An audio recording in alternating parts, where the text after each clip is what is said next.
नमस्कार।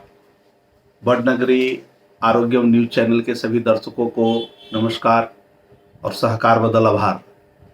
पिछले एक महीने दिवाली वेकेशन के बाद फिर से नया वीडियो लेकर के आया हूँ। दिवाली वेकेशन, क्रिकेट फीवर ये सब था, इसके कारण बहुत व्यस्तता के कारण वीडियो नहीं बना पाया, इसके लिए क्षमा प्रार्थी हूँ। अभी फिर से मैंने सोचा कि नहीं, अब इसको कंटिन्यू किया जाए। ताज़े एक नए एपिसोड लेकर के मैं उपस्थित हुआ हूँ। आज का एपिसोड जो है एक आम बीमारी थायराइड के बारे में आपको कुछ बातें कहने के लिए उपस्थित हुआ हूँ। थायराइड बहुत ही आम समस्या है जो कि अनडायग्नोज्ड रह जाता है। पता नहीं चलता लोगों को कि मेरे को कब कराना चाहिए, क्या नहीं कराना चाहिए। बहुत लेट डायग्नोसिस होता है लोगों का।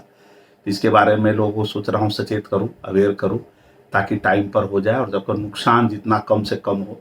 क्योंकि नुकसान होने के बाद 2-3 पहलू पर लड़ाई करनी पड़ती है। थायराइड को भी कंट्रोल करना पड़ता है, जो नुकसान हो गया उसकी भरपाई करनी पड़ती है। कभी कभी होता है, कभी कभी नहीं भी हो पाता है, बराबर ना। ताम जनरल बहुत समय नहीं बर्बाद करते हुए बताना चाहता हूँ, थायराइड कुछ है नहीं। देखिए, थायराइड एक यहाँ पर गले के अंदर की एक ग्रंथि होती है जो बहुत छोटा मात्रा में अमाउंट निकालता है, माइक्रोग्राम में। और वो माइक्रोग्राम जो है अपने शरीर को, जो छोटा सा हार्मोन इतने कम मात्रा में निकलता है, वो हार्मोन पूरे शरीर के मेटाबॉलिज्म को कंट्रोल करता है।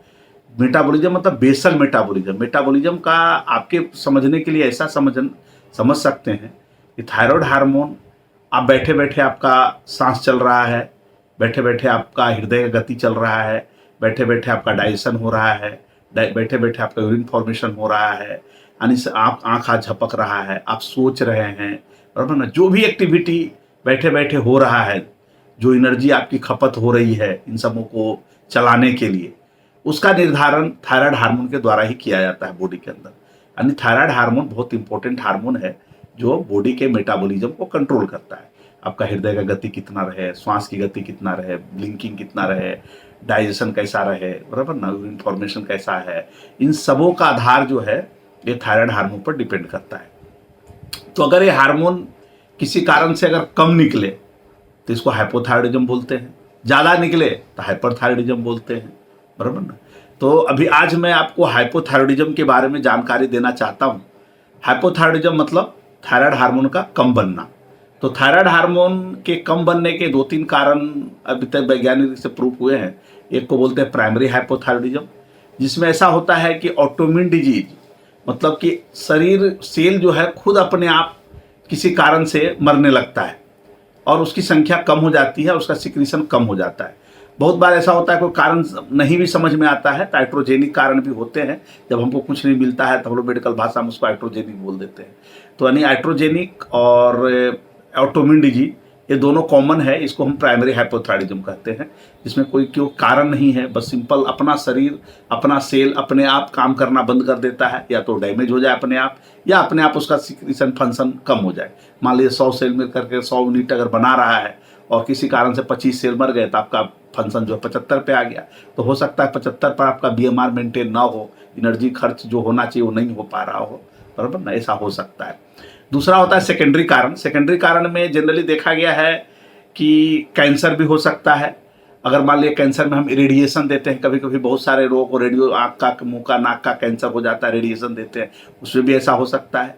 या वोकल कॉर्ड जो है, बोलने की स्वर पेटी, उसके आसपास अगर कोई गांठ हो जाए और उसमें से इन्फिल्ट्रेट होकर के थायराइड में आ जाए सेकेंडरी, तो भी ऐसा देखा गया है कि आपको सिक्रीशन उसका कम भी हो सकता है, ज़्यादा भी हो सकता है, यानी इसको सेकेंडरी बोलते हैं। या कोई ऑटोइम्यून डिजीज, मान लो रूमेटॉइड आर्थराइटिस है या कुछ और है, उसके साथ साथ इन्वॉल्व हो गया। सम टाइम कभी वायरल इन्फेक्शन में भी गले के अंदर इन्फेक्शन इतना हो जाता है कि थायराइड भी इन्वॉल्व हो जाता है। तो उस स्थिति में थायराइड का फंक्शन कम हो जाता है। तो टाइम बिंग के लिए, थोड़े दिनों के लिए थायराइड का फंक्शन कम होने से थायराइड के लक्षण कभी कभी आ जाते हैं, बराबर ना। तो ये सेकेंडरी कारण है, यानी कोई ऑब्वियस कारण हो, या चोट लग गया हो, या गांठ हो गया हो, ट्यूमर हो गया हो, वो प्राइमरी ट्यूमर हो या सेकेंडरी ट्यूमर हो या मेटास्टेसिस ट्यूमर हो। कभी कभी बिजली रेडिएशन जो सेंक देते हैं, लेडीज में ब्रेस्ट का सेंक देते हैं, उसमें भी कभी कभी ऐसा हो जाता है। तो इन सबों के कारण भी हाइपोथायरॉयडिज्म हो सकता है, बराबर ना। तो ये 2 कारण हुए, प्राइमरी और सेकेंडरी, जिसके कारण थायराइड का सिक्रीशन कम हो जाता है। तो इसमें अगर मान लीजिए सिक्रीशन कम हो गया, तो सिक्रीशन कम हो जाएगा तो क्या होगा, हमारा बीएमआर जो है, बेजल मेटाबॉलिक रेट, जिस लेवल पे काम करना चाहिए उस लेवल पे नहीं काम करेगा, यानी उसको चलाने के लिए जो एनर्जी का खर्च है वो एनर्जी खर्च नहीं होगा। तो एनर्जी जब खर्च नहीं होगा तो हार्ट रेट स्लो हो जाएगा, आपका रिस्पायरेशन रेट स्लो हो जाएगा, बराबर ना, सोचने की क्षमता कम हो जाएगी, बराबर ना। तो ऐसे स्थिति में ये सब दो चार लक्षण हैं जो मैं आपको बताना चाहता हूँ। पहला लक्षण है कि आपका जैसी एनर्जी कम होना बचना शुरू हो जाएगा, यानी काम उतना हो नहीं रहा है, एनर्जी खर्च हो नहीं रहा है। तो एनर्जी यदि खर्च नहीं होगा तो आपका जो है मोटापा बढ़ेगा, यानी वजन बढ़ेगा। तो वजन बढ़ेगा तो कितना वजन बढ़े तो आपको अवेयर होना है। तो जनरली देखा गया है कि 2 से 3 महीने के अंदर अगर 5 किलो वजन ज़्यादा बढ़ रहा है तो ये अलर्ट साइन है कि आपको अगर 3 महीने के अंदर 5 किलो से ऊपर वजन बढ़ रहा है तो आपको सोचना चाहिए कि कहीं कुछ तो गड़बड़ी है। इसमें से एक थायराइड भी हो सकता है। दूसरा हो जाता है कि अगर आपको मोटापा बढ़ रहा है, साथ साथ में जो है आपको स्लीप, दिन में ज़्यादा नींद आ रहा है, थकान हो रही है, आपकी चमड़ी जो है ड्राई हो रही है, आपको ठंडा ज़्यादा लग रहा है, और जाड़े के दिनों में देखा गया कोल्ड इंटॉलरेंस, कोई आदमी जाड़े के दिनों में आराम से घूम रहा है लेकिन आपको ठंडा बर्दाश्त नहीं हो रहा है, आप कोट पहने हुए हैं, जैकेट पहने हुए हैं, नब्बल पहने हुए हैं, फिर भी आपको ठंडा लग रहा है, यानी कोल्ड इंटॉलरेंस। चमड़ा जो है रफ हो जाता है, सूख जाता है, ड्राइनेस ऑफ स्किन बोलते हैं उसको, वो हो जाता है। और बहुत लंबे समय तक अगर थायराइड रहे तो पैर में सूजन भी आने लगता है। दूसरा क्या है कि आपको पढ़ाई में मन नहीं लगता, कोई काम करने में मन नहीं लगता, कंसंट्रेशन आपका लैक होने लगता है। तो इस तरह से अगर लेथार्जिनेस हो रहा हो ज़्यादा, इजी फैटिबिलिटी हो रहा है, क्योंकि इसमें एनीमिया भी डेवलप कर जाता है, अगर लंबे समय से आप हैं तो एनीमिया भी हो जाएगा। और लंबे समय से अगर आपको थायराइड हो रहा है तो हो सकता है सांस भी चढ़े। तो ये सब दोस्तों इसलिए बता रहा हूँ, अगर आपको वजन बढ़ रहा है, दिन में ज़्यादा नींद आ रहा है, आपको चमड़े सूखे पड़ रहे हैं, आपसे ठंडा बर्दाश्त नहीं हो रहा है, बराबर, ज़्यादा ठंडा लग रहा है, आपको काम करने में मन नहीं लग रहा है, बराबर, डिप्रेशन जैसा फील हो रहा है, किसी चीज़ में उत्साह नहीं लग रहा है, आवाज़ में भी आपका भारीपन आ रहा है, हॉर्सनेस ऑफ वॉइस भी हो जाता है, आवाज़ में भारीपन आ रहा है, चमड़ा रफ हो जा रहा है, सूख जा रहा है, बार बार क्रीम लगाना पड़ रहा है, मलाई लगाना पड़ रहा है, नारियल का तेल लगाना पड़ रहा है। तो ऐसे स्थिति में आप समझिए कि हो सकता है कहीं ना कहीं आप थायराइड डिसऑर्डर, हाइपोथायराइडिज्म से भी ग्रसित हो सकते हैं। बावेल हैबिट में चूंकि सब जगह को इफेक्ट करता है, तो अपनी जो पेरिस्टाल्टिक वेव होते हैं, पेरिस्टाल्टिक वेव के कारण ही हमारा जो हम खाना खाते हैं और डिफिकेशन में पेरिस्टाल्टिक वेव के कारण ही स्टोमक से फूड जो है एनल कैनाल की तरफ जाता है, तो भी स्लो हो जाता है, तो आदमी को कंस्टिपेशन होने लगता है। लेडीजों में देखा गया जनरली मेंस्ट्रुअल साइकिल इरेगुलरिटी, या तो मानसिक आएगा, नहीं आएगा तो बहुत ज़्यादा आएगा, जिसके कारण को और एनीमिया बढ़ जाता है, क्योंकि इसमें खुद एनीमिया होता है, बराबर ना। और इसमें लेडीजों में मेंस्ट्रुअल इरेगुलरिटी है, इनफर्टिलिटी भी देखा गया है बहुत सारे केसों में। तो अगर ये सब चीज़ें हैं, तो अगर आपने थायराइड का टेस्ट नहीं कराया है तो थायराइड का टेस्ट कराना चाहिए। सिंपल सा टेस्ट है, बहुत ज़्यादा नहीं है। पहले तो थायराइड का टेस्ट में भी बहुत मेहनत था, बहुत सारे बाहर भेजने पड़ते थे। आजकल तो 4th जनरेशन थायराइड आ गया, तुरंत रिपोर्ट आ जाती है, पहले बहुत सारा तकलीफ था, लेकिन आजकल सब लैबों में इजी टेस्ट होने लगा है, बराबर ना। तो आजकल 4th जनरेशन बहुत सेंसिटिविटी भी है, क्योंकि इसका लेवल जानना, चूँकि ये माइक्रोग्राम में होता है, माइक्रो इंटरनेशनल यूनिट बोलते हैं उसको, जब इसके जो यूनिट होते हैं तो बहुत सूक्ष्म मात्रा में होता है। तो इसकी जांच के लिए भी अभी आजकल बहुत अच्छी अच्छी मशीनें आ गई सब लैबों में, और मैं ज़रूरी है कि आप अच्छे लैबों में जाँच कराएँ, क्योंकि और मशीन वही है, इसलिए मोटा मोटे अभी सब जगह लोग 4th जनरेशन ही यूज कर रहे हैं, तो रिपोर्ट में कोई दिक्कत नहीं है। दूसरा ऐसा है दोस्तों कि जब थायराइड आपको लग रहा है, सब लक्षण आपको है और आपको थायराइड का रिपोर्ट कराना है, तो 2-4 चीज़ें बातें बताना चाहता हूँ मैं। इसमें हम लोग देखिए T3, इसको T4 और TSH, 3 रिपोर्ट हम कराते हैं, T3, T4, TSH। अगर मान लीजिए T3, T4 जो है आपका कम है तो TSH बढ़ा हुआ रहेगा। ये भूख जैसा है, अगर पेट में अनाज है, बराबर ना, अनाज कम है तो आपको भूख ज़्यादा लगेगी, आप बोलेंगे मेरे को भूख लग रही है। भूख लगने का मतलब है कि आपके पेट के अंदर अनाज कम है, आपकी एनर्जी लेवल डाउन है। एंड T3, T4 लो हो और TSH बढ़ा हो तो हाइपोथायराइडिज्म हो गया।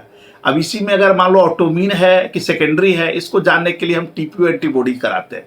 तो TPO antibody thyroid peroxidase antibody बोलते हैं। वो एंटीबॉडी अगर ब्लड में आपका प्रेजेंट है तो उसके कारण आपका जो थायराइड का सेल है वो किसी कारण से डिस्ट्रक्ट होने लगता है, तो जिसका आपको पता चल जाता है कि प्राइमरी हाइपोथायराइडिज्म है। अगर नहीं मिलता है और सेकेंडरी मान लीजिए आपको हिस्ट्री नहीं है, ट्रॉमा का नहीं है, कोई कैंसर नहीं लगा, अपने सोनोग्राफी भी करा के देखते हैं ये कोई गांठ उठ तो नहीं है, बराबर ना। अगर वो ट्रॉमा नहीं है, थायराइड नहीं है, कोई रेडिएशन की हिस्ट्री नहीं है, सेकेंडरी को कारण वायरल आपको थायराइडाइटिस नहीं मिल रहा है, तो हो सकता है कैट्रोजेनिक भी हो। तो T3, T4, TSH और T2 एंटीबॉडी जनरली हाइपोथायराइडिज्म के लिए हम लोग करवाते हैं। तो अगर मान लीजिए कि अब इसी में एक होता है कि लेडीज पे प्रेगनेंसी के समय में, हम लोग फ्री T3, T4 भी कराते हैं, बराबर ना। फ्री T3, T4, फ्री का मतलब होता है फ्री। अभी क्या होता है, T3, T4 जो हार्मोन है, जो थायरोक्सिन हार्मोन, ये शरीर के अंदर एक प्रोटीन पाया जाता है, एक अल्बुमिन होता है, ट्रांसथायरेटिन होता है, थायराइड बाइंडिंग ग्लोबुलिन होता है। ये सब हार्मोन जो है इसके साथ ये बाइंड कर जाता है। तो बाइंड कर जाने से क्या होता है कि जिसमें जरूरत हो उसी समय वो रिलीज होता है, बराबर ना। और कभी कभी रिलीज नहीं भी होता, अगर टाइटली बाउंड है तो नहीं भी रिलीज होता है। लेकिन बाउंड होने का कारण यही होता है कि अगर T3, T4 प्रोटीन के साथ बाउंड है और आप क्राइसिस में जाएं तो वहां से आपको रिलीज हो और T3, T4 आपको मिलता रहे। लेकिन अभी देखा गया है कि प्रेगनेंसी के खेल में क्या होता है कि TSH जो है ना, वो मतलब मिलता जुला follicular stimulating hormone, luteinizing hormone, estrogen hormone, इसके बराबर का हार्मोन है। तो बॉडी को ऐसा जाता है कि अगर मान लीजिए FSH बढ़ा हुआ हो, या ल्यूटिनाइजिंग हार्मोन बढ़ा हुआ हो, या फोलिकुलर स्टिमुलेटिंग हार्मोन बढ़ा हुआ हो, तो बॉडी को ऐसा समझा जाता है कि थायराइड हार्मोन सही है। तो यदि थायराइड हार्मोन सही है, TSH आपका जो है सही है, तो उस स्थिति में क्या होता है, T3 पर थोड़ा लो रहता है। तो जनरली देखा गया है कि अगर प्रेगनेंसी के केस में अगर आपको बॉर्डर लाइन पर, जैसे जनरली देखा गया है कि 0.5 से 5 माइक्रो इंटरनेशनल यूनिट तक का नॉर्मल रेंज है अभी के जो मशीन चल रही है उसमें। अगर मान लीजिए कि कोई प्रेगनेंसी है और प्रेगनेंसी में अगर T3, T4 और TSH अगर मान लीजिए कि 3.5 से 5.5 के अंदर है, तो भी हम लोग ऐसा बोलते हैं कि इसको आप फ्री T3, T4 कराइए।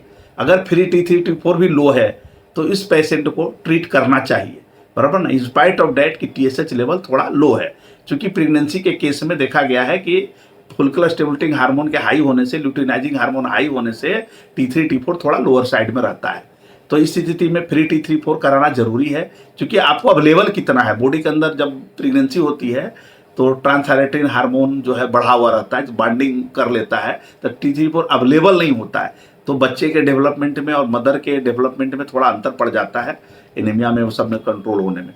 तो देखा गया है कि T3, T4, TSH आप प्रेगनेंसी में अगर करा रहे हैं तो प्रेगनेंसी में जनरली हम लोग फ्री T3, फ्री T4 और TSH कराते हैं। अगर फ्री T4 थोड़ा सा बॉर्डर लाइन भी लो है तो आदमी उसको ट्रीट करना चाहिए, क्योंकि नॉर्मल में देखा गया है कि TSH अगर 7 तक भी है और पेशेंट को कोई सिम्टम नहीं है, किसी तरह का कोई लक्षण नहीं है, ना वेट लॉस है, ना कंसंट्रेशन है, ना इजी फैटिगबिलिटी है, ना किसी तरह के ड्राइनेस ऑफ स्किन है, कोल्ड इंटॉलरेंस है, डिले टेंडन रिफ्लक्स, बस जो भी है आपका हाइपोथायराइडिज्म का कोई लक्षण नहीं है, उसको ट्रीट नहीं करना है दोस्तों। क्योंकि बॉडी के अंदर बहुत सारे इंडोक्राइन डिजॉर्डर है, बहुत सारे एक दूसरे से कम्प्लेक्सिटी होती है, बहुत सारे थायराइड बॉन्डिंग हार्मोन, बहुत सारे कुछ आपको और आगे बता रहा हूँ। अभी इसमें ऐसा होता है कभी कभी कुछ दवा चल रही है, तो जनरली हम जैसे जब टेस्ट कराने जाते हैं, टेस्ट कराने के लिए कब जाए, तो देखिए जनरली क्या होता है कि टेस्ट भूखे पेट ही कराना चाहिए। भूखे पेट क्यों, कि TSH का हार्मोन को देखा गया है कि मैक्सिमम नाइट के समय में मैक्सिमम लेवल पे रहता है और अर्ली मॉर्निंग सबसे लो लेवल पर रहता है। तो चूंकि आपको जानना है कि हाई है कि लो है, तो जनरली हम 8 घंटा भूखे पेट रहने का मतलब 8 घंटा भूखे पेट रहिए, कोई कैलोरी नहीं लेना है, पानी पी सकते हैं और आप भूखे पेट जाइए। भूखे पेट जाने के बाद भी अगर आपका TSH हाई रहता है, इसका मतलब आपका रिपोर्ट की सेंसिटिविटी बढ़ जाती है, तो रैंडमली नहीं कराना है। और दूसरा एक और है कि अगर आपने थायराइड हार्मोन के लिए ब्लड सैंपल आपने दिया, तो सैंपल को जितना जल्दी हो उतना जल्दी रन करना होता है 6 से 8 घंटे में। चूंकि अगर आपने ओवरनाइट सीरम को रखा अपने लंबे समय तक, तो जो फ्री एल्बुमिन है वो भी जाकर के T3, T4 को बाइंड कर जाएगा, तो आपका रिपोर्ट सही नहीं आएगा, रिपोर्ट गड़बड़ आएगा। इसलिए जनरली सुबह आप दीजिएगा, तुरंत मशीन में रन हो जाएगा। मान लिया आपने शाम को दे दिया, शाम को हमने सीरम बना करके छोड़ दिया, रन किया सुबह में, तो आपका रिपोर्ट उतना सही नहीं बता पाएगा। दूसरा है कि अगर कुछ ड्रग आपको अगर चल रहा है तो डॉक्टर को बताना चाहिए आपको। जैसे देखिए कोई कार्टिकोस्टेरॉइड चल रहा हो, या पार्किंसन के लिए कोई डोपामिन चल रहा हो, या ग्रोथ हार्मोन सोमेटोस्टेटिन कुछ चल रहा हो, या लिथियम कार्बोनेट की कोई ड्रग एक आती है डिप्रेशन के लिए, अगर वो चल रहा हो, इस तरह का कोई ड्रग अगर चल रहा है तो उसको 2 से 3 दिन हम लोग अवॉइड करवाते हैं। अगर अवॉइड नहीं करा सकते हैं, अवॉइड मान लीजिए बंद नहीं करा सकते, बहुत सारा ऑटोइम्यून डिजीज में हम कार्टिकोस्टेरॉइड दे रहे हैं और उसको हम बंद नहीं कर सकते, तो उस स्थिति में जो रिपोर्ट आता है उसको उसको दवा के हिसाब से हम कंसंट्रेट कर करके कैलकुलेट कर करके उसका इंटरप्रिटेशन करना चाहिए। यानी फिजिशियन को मालूम होना चाहिए कि आप एमेड्रोन के ड्रग पर हैं। एमेड्रोन जो कार्डियक रिदम के लिए ड्रग लेते हैं वो भी आपके टीएसएच लेवल को इफेक्ट करता है। कोई कार्टिकोस्टेरॉइड की दवा चल रही है वो भी इफेक्ट करता है, बराबर ना। या डोपामिन चल रहा है, अगर इस तरह की कोई दवा चल रही, लिथियम अगर चल रहा है, तो ये सब ड्रग की हिस्ट्री होनी चाहिए। अगर आपके पास अगर इस तरह की ड्रग की हिस्ट्री है तो आपको डॉक्टर को बताना चाहिए, और उसके हिसाब से अगर हम लोग संभव है तो 72 घंटा पहले हम लोग बोलते हैं इस दवा को छोड़ दीजिए, तब आप T3 T4 TSH का एस्टिमेशन कराइए, तब आपको सही हाइपोथायरॉयडिज्म का पता चलेगा। दूसरा कुछ और इसमें डाइट का भी बात है। तो डाइट में ऐसा है कि इसमें बहुत लोग हमारे पास आते पूछते हैं साहब थायराइड है तो क्या खाऊं क्या नहीं खाऊं। दोस्तों इसमें कुछ बंद नहीं है, खाली बंद क्या है वो है गोभी, पत्ता गोभी और कॉलीफ्लावर, मूली, सलजम, ये सब जो वेराइटी के आते हैं ना उनको बंद हम लोग कराते हैं सिर्फ, क्योंकि उसमें अंदर एक पाया था थायोसाइनाइड, वो थायोसाइनेट बोलते हैं उसको, वो T3 T4 को बाइंड कर देता है और स्ट्रांगली इतना बाइंड करता है वो आपको जिसमें जरूरत हो T3 T4 रहते हुए भी आपके बॉडी को मिलेगा नहीं। T3 T4 यानी मेटाबॉलिज्म को यूज करने के लिए नहीं मिलेगा, वो बंद बैंक में लॉकर जैसा है, बंद हो गया, अब वो नहीं मिलेगा। तो स्ट्रॉन्ग बॉन्ड है, इसलिए इसमें खान पीन में कुछ ऐसा नहीं है। खान पीन में जो मोटापा के लिए आपको कम करना वो अलग वस्तु है, अदरवाइज आपको खान पान के लिए खाली पत्ता गोभी, फूल गोभी, सलजम, मूली, बराबर ना, इन सबों का उपयोग थोड़ा कम करना है। बाकी सब कुछ खा सकते हैं, कोई दिक्कत नहीं है। बाकी अगर दूसरे साथ इसके साथ डायबिटीज है, बीपी है या गाउट है और दूसरे सब को बीमारी है, उसमें जो डाइट का रिस्ट्रिक्शन है वो आपका एजीटी थायराइड में भी रहेगा। दूसरा इसमें है थायराइड में कुछ कहने लायक बात ऐसी है कि आपके जो इसमें डोज, कभी कभी क्या देखा मैंने, बहुत बड़े अच्छे डॉक्टरों को भी देखा है मैंने, खास कर करके जीपीपी लोगों का, इसमें तो क्या है इसमें तो दवा तो रिपोर्ट आपका मान लीजिए किसी पेशेंट का रिपोर्ट जो है 7 आया और उसको सिम्टम है, और एक पेशेंट को 10 आया उसको भी सिम्टम है, बराबर ना, एक का 100 से ज़्यादा आया उसको भी सिम्टम है। लेकिन अगर वजन 50 किलो है तो जनरली वजन के हिसाब से उसको थायराइड की दवा देनी है।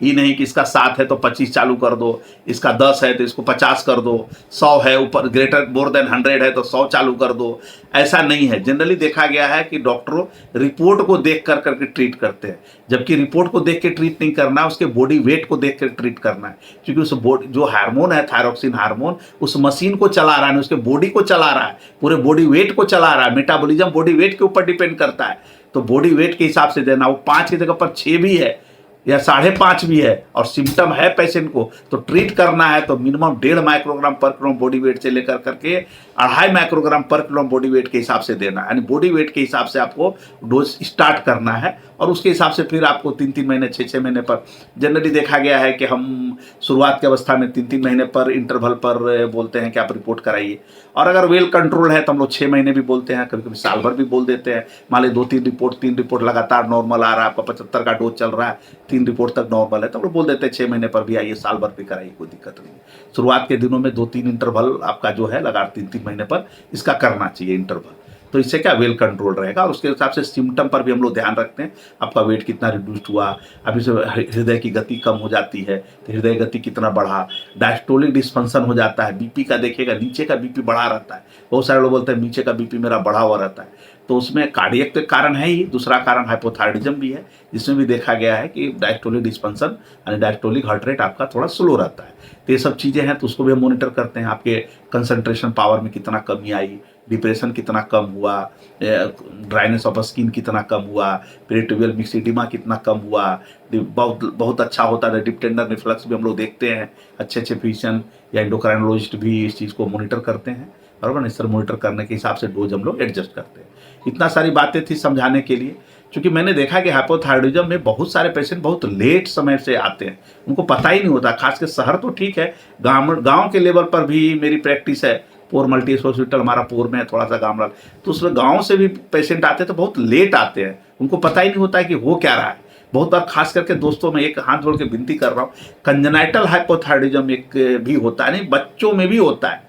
तो बच्चों में देखा गया कि 4000 बच्चों में एक पेशेंट जो है कंजेनाइटल हाइपोथायरॉयडिज्म से ग्रसित हो सकता है। उस स्थिति में बहुत दिक्कत है, अगर आपने सही समय पर उसको नहीं दिखाया तो उसका जो माइलस्टोन है, उसका डेवलपमेंट है, डिले हो जाता है, तो बच्चा मेंटल रिटार्डेड हो जाता है, बच्चा का बोन का ग्रोथ नहीं हो पाता है, बराबर ना। तो बहुत तरह से मोटा मतलब उस तरह से वो बहुत पिछड़ जाता है अपने दोस्तों से, बहुत आगे हर चीज़ों में, खेल कूद से लेकर के मानसिक वृद्धि, शारीरिक वृद्धि उसकी सब रुक जाती है। तो उस स्थिति में अगर आपको लग रहा है कि मेरा बच्चा माइलस्टोन को अचीव नहीं कर पा रहा है, टाइम टू टाइम जो चीज़ होना चाहिए वो नहीं कर पा रहा है, बोलने में देर कर रहा है, या आवाज़ पतला आवाज़ आ रहा है, हॉर्सनेस ऑफ वॉइस आ रहा है, या चमड़ी उसकी रफ हो रही है, तो ऐसी स्थिति में आप बच्चों को हाइपोथायराइड का टेस्ट जरूर कराइए, बराबर ना। ये चूंकि मैंने खुद एक अभी पिछले वीडियो में भी आपको बताया था, एक बिहार से एक हमारे पास एक पेशेंट आया था और 18 साल का हो गया था। तो उनके माँ बाप ने ऐसा मान लिया था कि ये मंदबुद्धि का ही बच्चा है। उस बच्चे को तो इतना दिन से हो गया था कि उसको सांस भी चढ़ता था, क्योंकि इसमें क्या होता है, पेरिकार्ड पानी भर जाता है, हृदय में पानी भर जाता है, फेफड़े में पानी भर जाता है, बराबर, चूंकि प्रोटीन की लेवल डाउन हो जाती है, एनीमिया हो जाता है, डिप्रेशन, इस तरह से लक्षण चलने से सांस चढ़ने लगता है। तो आया था तो सांस चढ़ने के लिए कि बच्चे को सांस चढ़ रहा है, आप इसको देखिए। तो मैंने देखा इसके लक्षण सारे, तो मेरे को लगा कहीं ना कहीं ये थायराइड से डिसऑर्डर है। जब थायराइड कराया दोस्तों, मतलब 1000 से भी ऊपर उसका थायराइड आया। उस बच्चे को मैंने भर्ती किया, 3 दिन तक रखा और टाइम टू टाइम मॉनिटर किया, और विदिन 7 डेज बच्चा इतना फिट हो गया, इतना अच्छा से जवाब देने लगा, उसका आईक्यू लेवल ये वो सब बढ़ गया। तो उसको देखने के बाद मेरे को लगा कि नहीं, ये वीडियो बनाना बड़ा ज़रूरी है। अगर ऐसा कोई, अगर आसपास में पड़ोस में कोई बच्चा ऐसा लग रहा हो कि मंदबुद्धि का, या आपको लग रहा है कि मेरा वजन अचानक 4-5 किलो से ऊपर बढ़ गया है और अब हमको पहले जितना काम नहीं कर पा रहा हूँ, मैं थक रहा हूँ, तो उसको उम्र के साथ मत जोड़िए कि मैं बूढ़ा हो रहा हूँ, मेरा उम्र हो गया है। ठीक है, डॉक्टर पर छोड़िए, थायराइड छोटी सी टेस्ट है, बहुत ज़्यादा खर्चा नहीं है इसके अंदर। THS सेंसिटिविटी तो 150-200 रुपये, 250 रुपये में बढ़िया लैब में हो जाता है। 150 से शुरू होता है, 250 तक में सारे बड़ौदा के सारे लैब टेस्ट करते हैं। बड़ौदा के हर जगह यही इतना ही रेट है, 150-250 के बीच में। फिर अगर उसको कुछ मिलता है तो फिर आगे जांच बढ़ती है। जैसे मैंने बोला, T3 पूरा थायराइड फंक्शन टेस्ट कराते हैं, TPO एंटीबॉडीज कराते हैं, जरूरत पड़ता है तो सोनोग्राफी भी कराते हैं, बराबर ना। तो ये सब कोई बहुत ज़रूरी है लाइफ के लिए। अदरवाइज आपका स्टोन ग्रोथ जो है सब अलग, cardiac disease, respiratory disease, mental disease सब आपका शुरू हो जाएगा। ठीक है, तो इतना ही कहने के लिए मैं उपस्थित हुआ था। मैं समझता हूं कि हाइपोथायराइडिज्म के बारे में सारी अच्छी जानकारी आपको मिल गई होगी। अगला वीडियो मैं हाइपरथायराइडिज्म पर बनाऊंगा कि अगर मान लीजिए, अभी तो मैंने बोला कि TSH हाई है, T3 लो है, अगर इसी का उल्टा, अगर T3 T4 ज़्यादा हो और TSH लो हो तो इसको हाइपरथायराइडिज्म बोलते हैं, वो और ज़्यादा खतरनाक है, बराबर ना। तो अगले वीडियो में कोशिश करूंगा कि हाइपरथायराइडिज्म के बारे में कुछ बातें आपको समझाऊं, बराबर ना। बहुत बहुत धन्यवाद। और मैं प्रार्थना करना चाहता हूं, आप इस चैनल को जरूर सब्सक्राइब करें और लाइक करें, ताकि हमारा मनोबल बढ़े और मैं आपके बीच कुछ अच्छे वीडियो लेके प्रस्तुत हूँ। धन्यवाद।